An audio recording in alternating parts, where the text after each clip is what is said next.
Di tempat ini, warna bukan lagi sebuah pilihan, hanya ada putih sejauh mata memandang, dan biru gelap yang mengancam dari balik samudra es. Selamat datang di Arktik, sebuah wilayah di mana alam tidak hanya bersikap dingin, tapi ia secara aktif mencoba membunuh siapapun yang cukup berani atau cukup bodoh untuk menapakkan kaki di sana. Bayangkan, Anda berdiri di luar ruangan. Suhu di sekitar Anda adalah minus 40 derajat Celcius. Logika kita mengatakan tidak ada kehidupan yang bisa bertahan di sini. Namun, di tengah kesunyian yang mematikan itu, terlihat sebuah kubah salju. Di dalamnya, orang-orang menjalani kehidupan dengan penuh tantangan. Mereka adalah suku Inuit, manusia-manusia yang tidak hanya bertahan hidup di ujung dunia, tapi menjadikannya tempat hidup selama ribuan tahun. Hari ini, kita akan masuk ke dalam dunia es di ujung Antartika untuk memahami sebuah peradaban suku Inuit lahir dan terus bertahan hidup.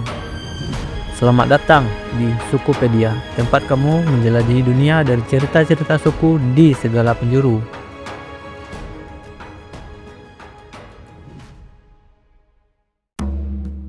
Cerita kita tidak bermula di atas es, melainkan di tanah Siberia sekitar 5.000 tahun yang lalu. Saat itu, dunia sedang dalam genggaman zaman es. Permukaan laut menurun, menyikap sebuah jembatan darat misterius yang menghubungkan Asia dan Amerika, yang kita kenal sebagai Beringia. Di sana, sekelompok pengembara tangguh mulai melangkah. Mereka tidak sedang mencari emas atau kejayaan. Mereka mengikuti jejak kaki hewan buruan. Setiap langkah mereka adalah pertaruhan nyawa, melawan badai yang mampu membekukan darah. Namun, rasa lapar dan insting bertahan hidup membawa mereka terus ke timur, memasuki wilayah yang kini kita sebut dengan Alaska. Ini bukan sekedar migrasi biasa, ini adalah perjalanan satu arah menuju salah satu wilayah paling tidak ramah di planet ini. Secara bertahap, selama ribuan tahun, keturunan para pengembara ini menyebar, mengisi area-area kosong di sepanjang Arktik Kanada, hingga mencapai garis pantai berbatu di Greenland. Mereka sedang berevolusi secara budaya untuk menjadi tuan rumah di atas tanah yang beku. Sejarah tidak membiarkan jejak mereka hilang begitu saja. Para arkeolog menemukan bahwa sebelum kita mengenal nama Inuit, ada peradaban yang disebut dengan kebudayaan Dorset, muncul sekitar 500 tahun sebelum Masehi. Orang-orang Dorset adalah seniman yang luar biasa. Di tengah suhu ekstrim, mereka sempat mengukir miniatur-miniatur gading yang sangat detail. Namun, misteriusnya, mereka seolah menghilang di telan zaman, menyisakan teka-teki tentang kemana perginya para pengukir es ini. Lalu, sekitar tahun 1000 Masehi muncul fajar baru, yaitu kebudayaan Thule. Inilah nenek moyang langsung dari Inuit modern yang kita kenal sekarang.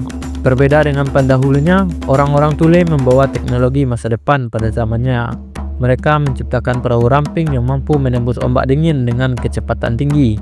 Mereka bukan lagi sekedar pemburu yang menunggu mangsa di pinggir pantai. Mereka adalah pengusaha samudra yang mampu menumbangkan paus bowhead raksasa. Keberhasilan Thule dalam menguasai teknologi transportasi dan perburuan inilah yang memungkinkan mereka mendominasi seluruh wilayah Arktik.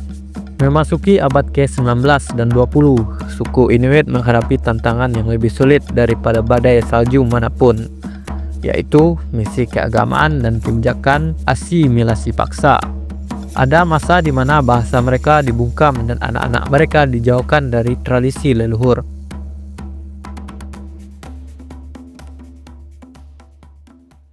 Selama ratusan tahun, buku-buku sejarah dan penjelajah barat memperkenalkan kepada dunia dengan satu nama, yaitu Eskimo.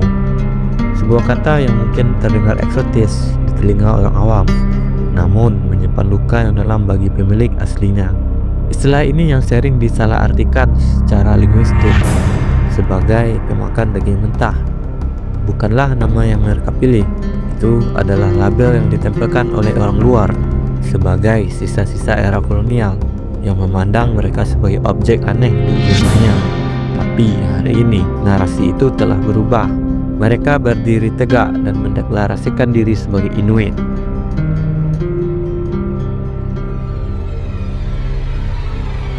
Bagaimana cara mengatur masyarakat di tempat yang bisa membunuhmu jika kamu salah mengambil keputusan? Jawabannya bukan dengan demokrasi dan bukan pula dengan monarki absolut. Jawabannya adalah konsensus. Masyarakat Inuit tradisional tidak mengenal konsep raja, polisi, atau penjara. Struktur sosial mereka dibangun di atas unit kecil namun terkuat, yaitu keluarga. Dalam komunitas kecil ini, konflik adalah bahaya laten. Pertengkaran di suku Inuit bisa berakibat fatal bagi semua orang. Karena itu, mereka mengembangkan budaya menahan diri yang luar biasa. Kemarahan jarang meledak karena diredam demi harmoni kelompok. Di mata orang modern, mungkin terlihat ada jarak yang memisahkan antara pria berburu dan wanita di rumah. Tapi ini bukan tentang dominasi gender. Ini adalah pembagian tugas spesialisasi tingkat tinggi bagi suku Inuit. Pria bertaruh nyawa menghadapi beruang kutub dan paus. Namun, perhatikan para wanita Inuit. Mereka ahli tenun yang jenius. Jarum jahit di tangan wanita Inuit sama pentingnya dengan tombak kenguru. Jika seorang wanita tidak menjahit sepatu dengan jahitan kedap air yang sempurna, suaminya akan mengalami cedera. Kakinya bisa membusuk dan ia tidak bisa berburu. Jika pemburu tidak pulang, satu keluarga kelaparan. Dalam pandangan Inuit, pria dan wanita adalah dua tiang penopang yang setara. Jika satu patah, atap kehidupan mereka akan runtuh. Hari ini, sekitar 160.000 orang Inuit tersebar di 4 negara berbeda, hidup di bawah 4 bendera yang berbeda. Di barat, mereka adalah warga Alaska, Amerika Serikat. Di timur, mereka adalah bagian dari Rusia. Di tengah, mereka mendiami wilayah utara Kanada. Dan di Greenland, mereka membentuk mayoritas populasi di pulau terbesar di dunia itu. Di Kanada, ada sebuah wilayah otonomi khusus yang didirikan tahun 1999 sebagai pengakuan hak tanah suku Inuit. Di sana, mereka memiliki parlemen sendiri, stasiun televisi sendiri, dan sistem pendidikan yang mencoba menjembatani ilmu pengetahuan modern dengan kearifan leluhur. Ini adalah bukti ketangguhan yang luar biasa. Setelah selamat dari iklim ekstrim, lalu selamat dari kolonialisme. Kini mereka sedang berjuang untuk selamat dari arus globalisasi dengan cara mereka sendiri.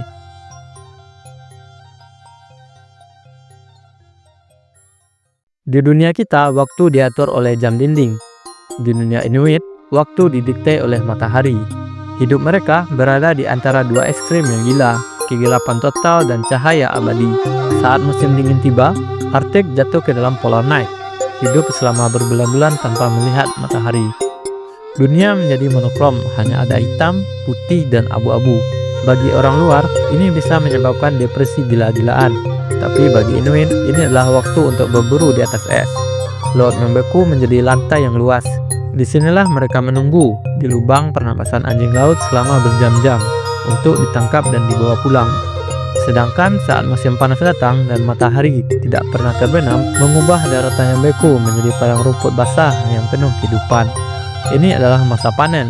Burung-burung berimigrasi dalam ribuan jumlahnya, dan Inuit kembali berburu.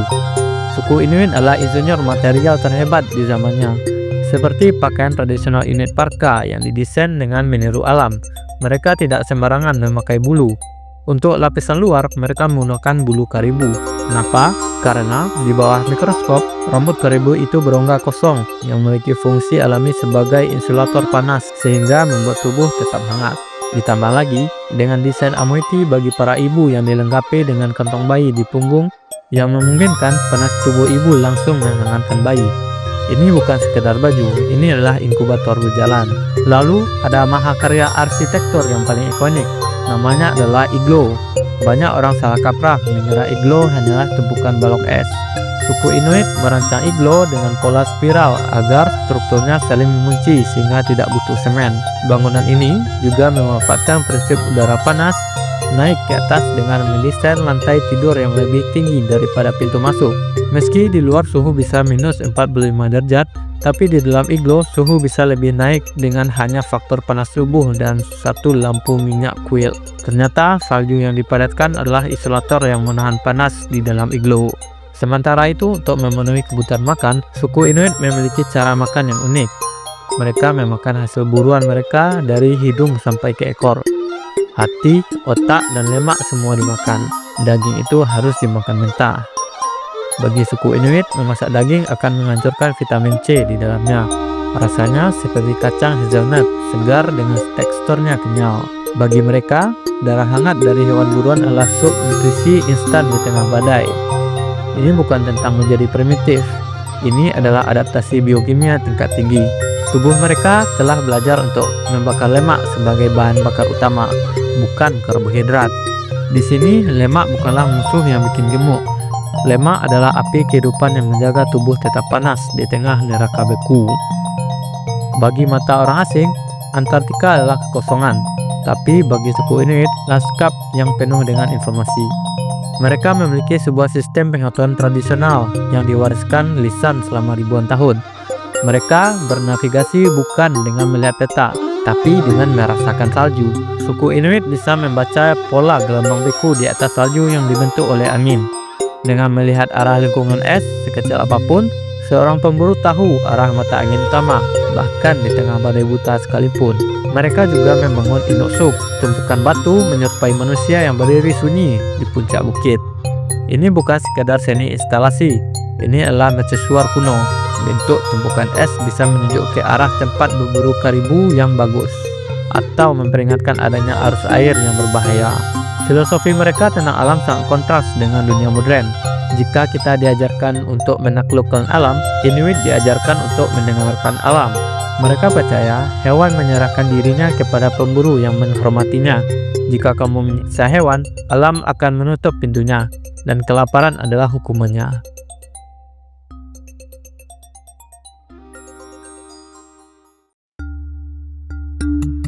Bagi kita, perubahan iklim mungkin hanyalah angka di layar berita atau kenaikan suhu beberapa derajat.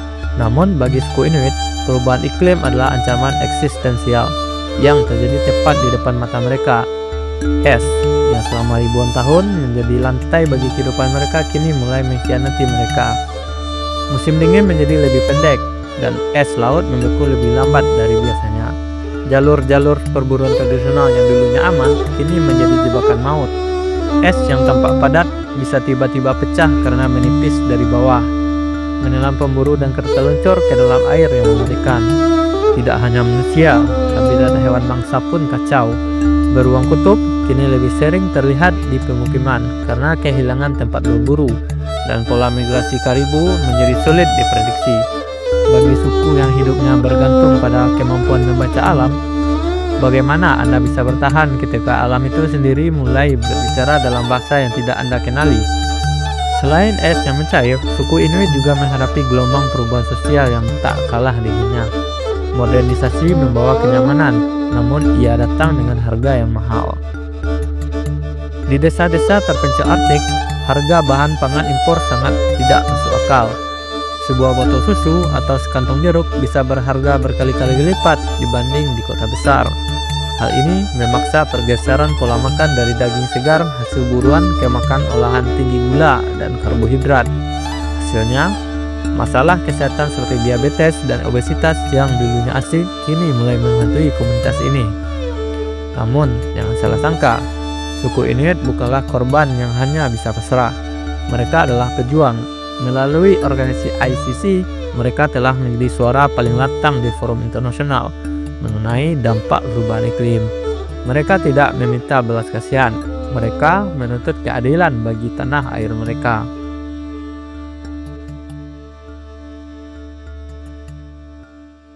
Kita telah melihat perjalanan panjang suku Inuit, dari migrasi nekat melintasi jembatan darat ribuan tahun lalu, hingga kecerdasan mereka membangun peradaban di atas material yang paling rapuh di bumi, yaitu air yang membeku.